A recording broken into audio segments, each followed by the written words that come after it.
জয় গুরু। আমি অমলেন্দু চ্যাটার্জি। আমি একজন প্রাক্তন অ্যাসোসিয়েট প্রফেসর এবং সভাপতি ঋত্বিক। আমি শ্রী ঠাকুর অনুকূলচন্দ্রের কথা এবং অন্যান্য ধর্মীয় বা আধ্যাত্মিক কথা আমার সাধ্য অনুযায়ী, জ্ঞান অনুযায়ী আলোচনা করে থাকি।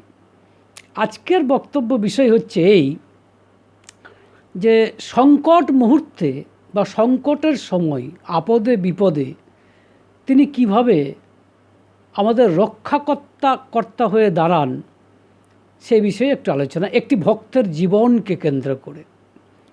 বলা বাহুল্য, ভক্তের নাম বালকৃষ্ণ কাপুর। আপনারা আমার অনেক ভিডিওতে এই বালকৃষ্ণ কাপুরের নাম শুনেছেন। হয়তো অনেক সময় মনে করতে পারেন একই ভক্ত নিয়ে আমি এত কথা বলছি, এতে কি সামান্য আপনাদের একটুখানি একঘেয়েমি আসতে পারে বলে আপনাদের মনে হতে পারে। কিন্তু গভীর বিশ্লেষণ করে দেখবেন কোনোটাই কিন্তু আমি রিপিট করিনি। বলতে গেলে সব কথাগুলি কিন্তু নতুন, এবং একটি মানুষের জীবনকে নানান দিক থেকে যদি পর্যবেক্ষণ করা যায়, নানান দিক থেকে যদি বিচার করা যায়, তবেই সঠিক বিচারটি হয় বলে আমার বিশ্বাস। তো যাই হোক, এই বালকৃষ্ণ কাপুর তিনি আসলে লাহোরে তার জন্ম, যেটি বর্তমানে পাকিস্তানের অন্তর্গত। তাকে কলকাতায় আসতে হয় জীবিকার কারণে। তার একটি বল বিয়ারিং ইত্যাদি বিক্রির অফিস ছিল। প্রথম অবস্থায় তিনি অবশ্য পার্টনারে বিজনেস করতেন, পরবর্তী ক্ষেত্রে একা করতেন, তো সেটা পরের কথা। একবার, এবং ঠাকুর অনুকূলচন্দ্রের একনিষ্ঠ ভক্ত ছিলেন, এবং ঠাকুর যা বলতেন সেগুলিকে গসপেল ট্রুথ হিসেবে নিতেন। এটাই সত্য, এর উপরে কিছু নেই, এই বোধ নিয়ে তিনি চলতেন। আর এই বিশ্বাসটুকুই তার জীবনে বহু সংকট মুহূর্ত থেকে বাঁচিয়েছে। অর্থাৎ সত্যি কথা বলতে কি জানেন, সংকট মুহূর্তে আমাদের কি হয়, মন দুর্বল হয়ে যায়। কোনটি সঠিক করা উচিত, কোনটি সঠিক করা উচিত নয়, সেই বোধটি অনেক সময় হারিয়ে ফেলি। ঈশ্বরকে যদি আমার মনে প্রাণে জড়ানো থাকে, ঈশ্বরকে নিয়ে যদি চলি, তাহলে সাময়িক কষ্ট এলেও, সাময়িক অসুবিধা এলেও শেষ বিচারে নিশ্চয়ই আমি সঠিক পথেই যেতে পারি, এ বিষয়ে কোনো সন্দেহ নেই। তো অন্তত বালকৃষ্ণ কাপুরের জীবনে এটি ঘটেছিল। যেমন একদিন তিনি দেখছেন তার স্ত্রীর প্যারালিসিস হয়ে গেছে, একটা দিক প্যারালিসিস হয়ে গেছে, এবং এমনকি মুখটাও বেঁকে বিকৃত হয়ে গেছে অসুস্থতার কারণে। এবং তিনি বহু ডাক্তার দেখিয়েছেন, আর সঙ্গে তো তার এক গুরু ভাই, যাকে আমরা বলি ব্যানার্জিদা, সেই ব্যানার্জিদা তো ছিলেনই। তিনি হোমিওপ্যাথি ডাক্তার ছিলেন, ডক্টর ব্যানার্জি, রবি ব্যানার্জি। তিনি দেখছিলেন, এবং অন্যান্য অ্যালোপ্যাথ ডাক্তাররাও দেখছিলেন, কিন্তু ভালো হচ্ছে না। শেষে কোনো কিছুতেই ভালো না হতে তিনি ডক্টর বিধানচন্দ্র রায়ের কাছে নিয়ে গিয়েছিলেন। এই প্রসঙ্গে আপনাদের বলি, ডক্টর বিধানচন্দ্র রায় যে ভোটে মোহাম্মদ ইসমাইলের বিরুদ্ধে জিতে মুখ্যমন্ত্রী হয়েছিলেন, তার পিছনেও কিন্তু এই বালকৃষ্ণ কাপুরদার ভূমিকা কোনো অংশেই ন্যূনতম নয়। বরং বলা যায় তার এমন একটি যাকে বলে নির্ণায়ক ভূমিকা তিনি গ্রহণ করেছিলেন, তার জন্যই হয়তো এই ঘটনা ঘটেছিল। না হলে এই বাংলার চিত্র হয়তো অন্যরকম হতে পারত। যাক, সে প্রসঙ্গে আমি একটি ভিডিওতে আপনাদের আলোচনা করেছি, যারা শুনেছেন তারা হয়তো জানেন। তো যাই হোক, ডক্টর বিধানচন্দ্র রায়কেও তিনি দেখিয়েছেন। বিধানচন্দ্র রায় দেখার পরেও কিন্তু তিনি আশ্বাস দিতে পারেননি। তিনি পর্যন্ত বলেছিলেন যে কোনো আশ্বাস দেওয়া যাচ্ছে না, কোনো গ্যারেন্টি দেওয়া যাচ্ছে না যে এর এই প্যারালিসিস আবার ভালো হবে কি না। এরকম একটা অবস্থায় তিনি দেখাচ্ছেন, এবং ওষুধ খেতে খেতে এবং অন্যান্য কারণে তার স্ত্রী এতটাই একদিন কষ্ট পাচ্ছেন যে সেই কষ্ট দেখে বালকৃষ্ণ কাপুরদার নিজেকে স্থির রাখতে পারলেন না। তিনি সরাসরি চলে গেলেন শ্রী ঠাকুর অনুকূলচন্দ্রের কাছে, তার ভগবান আর কি, তার জীবন্ত ভগবান। কারণ তিনি যে বইটি লিখেছেন, সেই বইটির নাম দিয়েছেন my experiences with a living God, মানে একটি জীবন্ত ভগবানের সাথে আমার অভিজ্ঞতার ঝুলি, যাই বলুন। তো তিনি গেলেন এবং দেখলেন যে ঠাকুর অত্যন্ত আনন্দিত চিত্তে সেদিন শিষ্য পরিবৃত হয়ে আছেন, এবং গড়গড়ায় তামাক খাচ্ছেন। তাকে দেখেই দেখুন, কাপুরদার যেই শ্রী ঠাকুর অনুকূলচন্দ্রকে গিয়ে প্রণাম করলেন, সঙ্গে সঙ্গে ঠাকুর প্রশ্ন করছেন, সে কেমন আছে? আশ্চর্য নয় কি? সে কী জন্য এসেছেন বালকৃষ্ণ কাপুরদা সে কথা কিন্তু জিজ্ঞেস করেননি, বা কাপুরদা সে কথা বলতেও আসেনি। তার আগেই ঠাকুর বলছেন সে কেমন আছে, মানে তোর বউ কেমন আছে। কি আশ্চর্য কথা দেখুন। এবং কাপুরদা অবাক হয়ে গেলেন এবং বললেন এই ব্যাপার। তিনি বললেন যে এরকম এরকম ব্যাপার। ঠাকুর একেবারে মানে মন দিয়ে সমস্ত কথাগুলি শুনলেন। শুনে তিনি প্যারিদা, যিনি একজন অ্যালোপ্যাথ ডাক্তার, এবং সেখানে কিছু আয়ুর্বেদিক ডাক্তার ছিলেন যেমন বিশুদা বা আরও অন্যান্য যে আয়ুর্বেদিক ডাক্তার, তাদেরকে ডাকলেন। ডেকে তাদের সাথে তাদের মতামত জানতে চাইলেন, এই অসুখ সম্পর্কে তাদের কি মতামত বা কী ওষুধ দেওয়া যায়। পরবর্তী ক্ষেত্রে তাদের সাথে পরামর্শ করে ঠাকুর নিজের মানে কথাকেও মিশিয়ে, অর্থাৎ তার নিজের দেওয়া ওষুধকে মিশিয়েও ওই বৈদ্যকে বললেন ওষুধ তৈরি করে দিতে। এবং কথা ছিল যে সেদিনে তিনি ফিরে যাবেন, কারণ বালকৃষ্ণ কাপুরদা তার স্ত্রীকে কিন্তু কিছু বলে আসেননি। কারণ তার স্ত্রীর এই অসহ্য কষ্ট দেখে বালকৃষ্ণ কাপুরদা সরাসরি চলে এসেছিলেন ঠাকুরের কাছে, কিছু না বলে যে ঠাকুরকে জানিয়ে আবার যাবেন, ফিরে যাবেন। তো তখন সন্ধ্যা হয়ে গেছে, তো ঠাকুর ওষুধটা তৈরি করে তাকে দেওয়া হলো এবং তিনি বাড়ি ফিরবেন। সেই সময় ঠাকুর বলছেন কোথায় যাস? তো বলে আগে বাড়িতে যাই। বলছে আজকের দিনটা, ঠাকুর হেসে বললেন আজকের রাত্রিটা থেকে যা। দেখুন, সঙ্গে সঙ্গে বালকৃষ্ণ কাপুরদা বুঝে গেলেন যে যা হবার তা হয়ে যাবে, অর্থাৎ আমার স্ত্রী ভালো হয়ে যাবে, এবং চিত্তে তিনি থেকে গেলেন। একবার কিন্তু এত অ্যাংজাইটি নিয়ে এসেছেন, স্ত্রী কেমন থাকে তার কষ্ট দেখেছেন, কিন্তু ঠাকুরের এই কথা শুনে তার বিশ্বাস এত দৃঢ় যে তিনি কিন্তু সঙ্গে সঙ্গে বুঝে গেলেন যে আমার স্ত্রী ভালো হয়ে যাবে। এখন হবে কি হবে না, সত্যি কি হয়েছে না হয়েছে, এ তর্কে বা এ বিতর্কে বা এ যুক্তিতে আমি যাচ্ছি না, কিন্তু বালকৃষ্ণ কাপুরদার সরল স্বাভাবিক তার ভগবানের প্রতি বিশ্বাসটার কথা আমি বলতে চাইছি। গভীর বিশ্বাসে সবই হতে পারে, এটা কিন্তু বালকৃষ্ণ কাপুরদার ক্ষেত্রে ঘটেছিল। যাই হোক, তার পরের দিনে যখন তিনি ওষুধ নিয়ে স্ত্রীর কাছে গেলেন, তখন ওই গুরু ভাই যে বলছিলাম রবি ব্যানার্জিদা এসে বললেন আশ্চর্য ঘটনা ঘটেছে, অনেকখানি তিনি সুস্থ আছেন। এবং পরবর্তী ক্ষেত্রে ঠাকুরের এই ওষুধ খাইয়ে তিনি সম্পূর্ণরূপে সুস্থ হয়ে পড়েছিলেন। এখন প্রশ্ন উঠতেই পারে, বিতর্ক উঠতেই পারে, কিভাবে ভালো হয়েছে, এর মধ্যে কোথায় অলৌকিকতা রয়েছে ইত্যাদি। আমি সেদিকে যাচ্ছি না। হ্যাঁ, হয়তো আমাদের কাছে অলৌকিক কিছু ঘটনা ঘটেছে, যদিও শ্রী ঠাকুর অনুকূলচন্দ্র অলৌকিক কিছু বিশ্বাস করতেন না। তিনি বারবারই বলেছেন প্রত্যেকটি ঘটনার ক্ষেত্রে একটা কার্যকারণ সম্পর্ক আছে, কোনো কিছুই কার্যকারণ সম্পর্ক ছাড়া ঘটে না। যেগুলিকে আমরা অলৌকিক বলে মনে করছি তার পিছনেও ভীষণভাবে লৌকিক কিছু কার্যকারণ আছে। তো যাই হোক, সেটা নিয়ে আজকে আমি আলোচনা করছি না। আমি যেটা বলতে চাইছি যে এই যে চরম সংকট মুহূর্ত, সেখানে থেকে কিন্তু তিনি রেহাই পেলেন এই ঠাকুরের দয়ায়। এটা তো অন্তত বলতে কোনো অসুবিধা নেই। নিশ্চয়ই এর ভিতরে পিছনে কোনো বিজ্ঞান আছে, বিজ্ঞান ছাড়া কিছু হয়নি, অবৈজ্ঞানিক কিছু ঘটেনি, কিন্তু তিনি তো নিঃসন্দেহে এই সংকট মুহূর্ত থেকে ত্রাণ পেলেন। তাই তাকে যদি সংকট মোচক বলা যায়, মোচনকারী বলা যায়, এবং সত্যি কথা বলতে পুরুষোত্তমদের বলা হয় কপাল মোচন, জানেন তো, কপাল মোচন। তিনি তাই চাইলে মানে এটা বলা হয় যে, এবং ঠাকুরও বলেছেন যে তোমরা যদি তোমাদের অদৃষ্টের ভাগ্যের হ্যান্ডেলটা আমাকে দিয়ে দাও, তাহলে আমি কিন্তু আমার আকাশ পাতাল পরিবর্তন ঘটিয়ে দিতে পারি। কিন্তু সমস্যা হচ্ছে আমরা আমাদের অদৃষ্টের হ্যান্ডেলটা তাকে দিতে চাই না। এটি দিতে বড় কার্পণ্য বোধ করি, কিছুতেই পারি না। কিন্তু যে দিতে পারে সে বুঝতে পারে এর সুফল কী। আরেকটি সংকট তার জীবনে এসেছিল।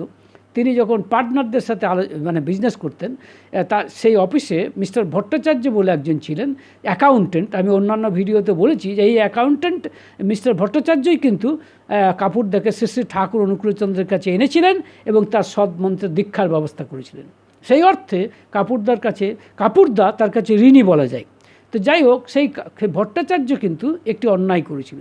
সেই অন্যায়টি হচ্ছে সে কিন্তু কিছু ভুল এন্ট্রি করেছিল, ফলে ইনকাম ট্যাক্স ডিপার্টমেন্ট থেকে চিঠি আসে, এবং সেই চিঠি আসার সাথে সাথে কাপুরদা ওই মিস্টার ভট্টাচার্যকে জিজ্ঞেস করেন এরকম হলো কেন।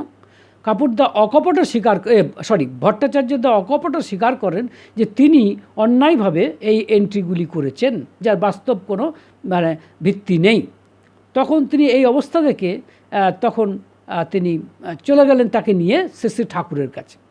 ঠাকুর তাকে ডেকে বললেন যে তুমি যখন আমার কাছে একে নিয়ে এসেছিলে এবং গিয়েছিল, ভট্টাচার্য এসেছিলেন কাপুরদার সাথে, যখন কাপুরদা প্রথম শ্রী ঠাকুর অনুকূলচন্দ্রের সাথে দেখা করতে আসেন যতীনদার সাথে, তখন ঠাকুর বলেছিলেন যে তোমাকে যে আমি বলেছিলাম যে আমার এই ছাওয়ালকে তুমি দেখবে, তুমি তো সে কথা রাখোনি। তুমি যে কাজ করেছো তার ফলে আমার ছাওয়াল তো বিপদে পড়ে গেছে, এটা তো তুমি অন্যায় করেছো। যাই হোক, তারপরে তার সাথে কথা বলে তিনি জানতে পারেন যে মিস্টার ভট্টাচার্যের সাংসারিক মানে অসুবিধার জন্য সে এই কাজ করে ফেলেছে। তো তখন তাকে মানে কাপুরদাকে আড়ালে ডেকে ঠাকুর বলেছিলেন ওর মাইনে প্রতি মাসে 100 টাকা করে বাড়িয়ে দিও, তবে ভবিষ্যতে ওর উপর কিন্তু নজর রেখো, ওর চাকরি খেয়ে নিও না।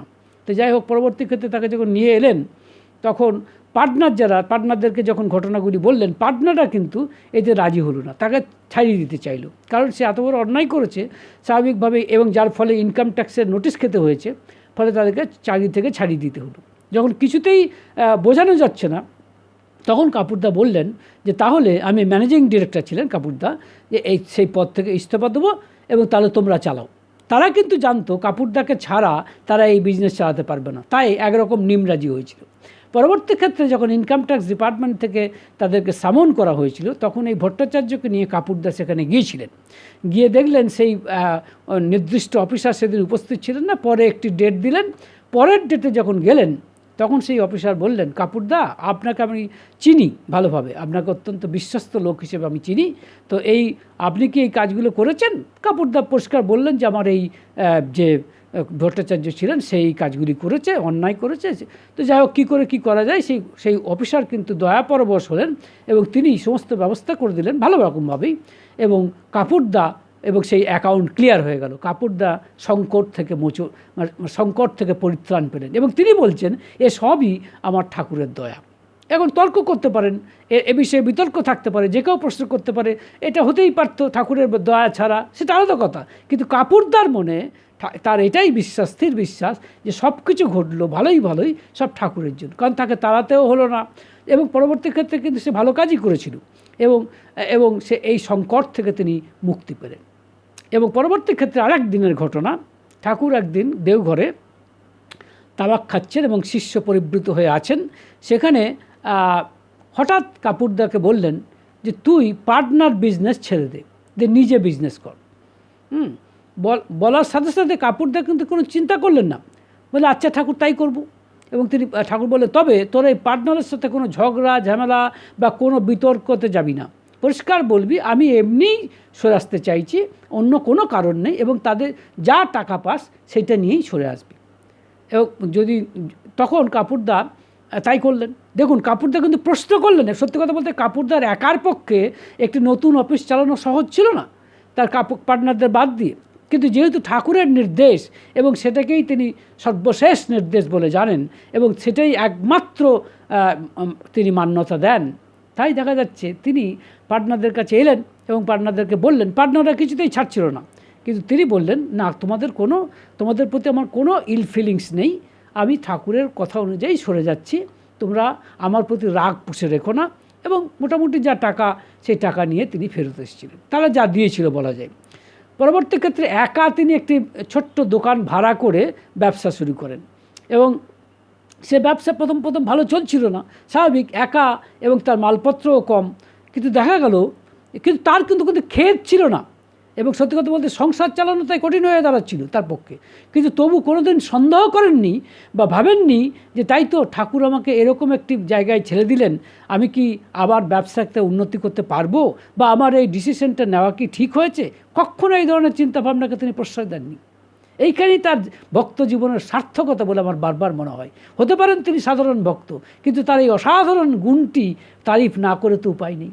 তো যাই হোক, একদিন তিনি অফিসে বসে আছেন, তো দেখা গেল বার্ড অ্যান্ড কোম্পানির একজন অফিসিয়াল এসে বললেন তাদের কাছে অনেক বল বিয়ারিং আছে, সেগুলোকে যদি তারা নিতে চায় তাহলে তারা বিক্রি করতে চায়। তখন তিনি বললেন, আমার কাছে এই পয়সা আছে আপাতত, পরবর্তী ক্ষেত্রে আমি পয়সা দেবো। তাতে তারা রাজি হলো, এবং পরবর্তী ক্ষেত্রে কাপুরদা তার ছেলে বিনোদকে নিয়ে গেলেন এবং একটা ট্রাক নিয়ে গেলেন। দেখা গেল প্রচুর বল বিয়ারিংস, SKF কোম্পানি লোগো দেওয়া বা এই জাতীয়, আমি ঠিক জানি না, এরকম আর কি। এবং তিনি যে টাকা দিয়ে কিনলেন, এবং পরবর্তী ক্ষেত্রে তিনি ক্যাটালগ তৈরি করে বিভিন্ন জায়গায় পাঠালেন, বোম্বাই, তখনকার দিনে বোম্বাই, এখন যেটা মুম্বাই, এবং দিল্লি ইত্যাদি জায়গায়। কলকাতা, এবং দেখা গেল খুব দ্রুত সেগুলি বিক্রি হয়ে গেল। এবং সত্যি কথা বলতে ব্যবসায় এক প্রভূত লাভ কিন্তু করলেন তিনি। তিনি কিন্তু সঙ্গে সঙ্গে ঠাকুরকেই এই কৃতিত্ব দিলেন। এটা অনেকে মনে করতে পারে যে তার যেহেতু ব্যবসায় লাভ হয়েছে তাই তিনি ঠাকুরকে কৃতিত্ব দিলেন। না, ব্যবসায় লাভ হয়েছে বলেও ঠাকুরকে কৃতিত্ব অবশ্যই দিলেন, নিশ্চয়ই। কিন্তু এতদিন যে কষ্ট পাচ্ছিলেন তার জন্য তো ঠাকুরকে কখনো খাটো করে দেখেননি, কখনো ভাবেননি যে ঠাকুরের পরামর্শটা শুনে কি আমি ঠিক কাজ করলাম। Never, he did never think so. এটা চিন্তা করুন যে এইটা একটা বড় কথা। কিন্তু যাই হোক, এই তাহলে বলা যায় এই সংকট যেটা ব্যবসাটা প্রথম দিকে তো ভালো চলছিল না, সেই ব্যবসায় কিন্তু তিনি প্রভূত এবং কোনোদিন পিছন ফিরে তাকে তাকাতে হয়নি। এবং এই পয়সা দিয়েই তিনি শ্রী শ্রী ঠাকুর অনুকূলচন্দ্রকে চারটে বিদেশি গাড়ি উপহার দিতে দান করতে পেরেছিলেন, অর্ঘ্য দিতে পেরেছিলেন। এও কিন্তু সত্য। তার মধ্যে রোলস রয়েস বলেও একটি গাড়ি সম্ভবত এখনও দেওঘরে সেটি বিদ্যমান, অনেক পুরনো কিন্তু এখনও সম্ভবত আছে। তো এই কাপুরদার ক্ষেত্রে আমরা এটা দেখছি। আরেকবার আমরা লক্ষ্য করে দেখলাম যে তার একদিন ঠাকুর তাকে বললেন যে দেখ, এই যে তুই গুরু ধরেছিস, এই যে তাই তোর প্রতি কিন্তু অনেকেই রাগ করবে, এমনকি তোর ফ্যামিলি মেম্বাররা পর্যন্ত তোর বিরুদ্ধে যেতে পারে, এমনকি তোর ঘনিষ্ঠজনরাও তোর বিরুদ্ধে যেতে পারে। কিন্তু মনে রাখিস, পরমপিতা যার সহায় তাকে কেউ কিছু করতে পারে না। এই কথাটি ঠাকুরের কাছ থেকে শুনে কাপুরদা অত্যন্ত আশ্চর্যান্বিত হয়েছিল এবং ভেবেছিলেন, যা বলেছিলেন যে ঠাকুর যা বলেছেন সেটাই ঠিক। এবং কিছুদিন বলতে বছরখানেক পর দেখা গেল যে তার নিজের শ্যালক, তার নিজের স্ত্রীর ভাই যার নাম ছিল সতীশ, সে কী করলো, সে একটা মামলা ঠুকে দিল এই কাপুরদার বিরুদ্ধে এবং তার স্ত্রীর বিরুদ্ধে। কি না, তার স্ত্রী নাকি তার বোনকে সে 50,000 টাকা ধার দিয়েছিল এবং সেই মর্মে সে একটা ফর্জ দলিলও পেশ করেছে এবং কাপুরদাকে তার জামাইবাবুকে সে 4 লাখ টাকা ধার দিয়েছে। এবং অত্যন্ত কৌশলে এই কাপুরদার ব্যাংক থেকে সে 2 লাখ টাকা তখনকার দিনে তুলে নিয়েছিল এবং এই কেস চলছিল। এই কেস হচ্ছে ক্রিমিনাল প্রসিডিংস, বুঝতেই পারছেন। তখন সেই ক্রিমিনাল প্রসিডিংস দেখে মিস্টার ভেদ সিং বলে একজন পুলিশ অফিসার, তিনি কিন্তু কাপুরদার কাছে এসে পরিষ্কার বলেছিলেন যে এরকম ব্যাপার, আপনার কিন্তু অ্যারেস্ট ওয়ারেন্ট হয়ে যাবে। এবং তখন কাপুরদা সঙ্গে সঙ্গে অ্যান্টিসিপেটরি বেলের জন্য অ্যাপ্লাই করেছিলেন এবং সে বেল পেয়েছিলেন কোর্ট থেকে।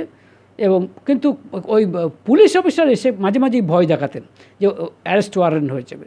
কিন্তু কিছুদিন পরে তিনি একদিন এই পুলিশ অফিসারকে বলেছিলেন আমাদের কাপুরদা যে দেখুন, আমার শ্বশুর মশাই অর্থাৎ তার শ্যালকের বাবা ছিলেন আমার তার কাপুরদার অফিসের লয়ার, সোজা কথায় উকিল।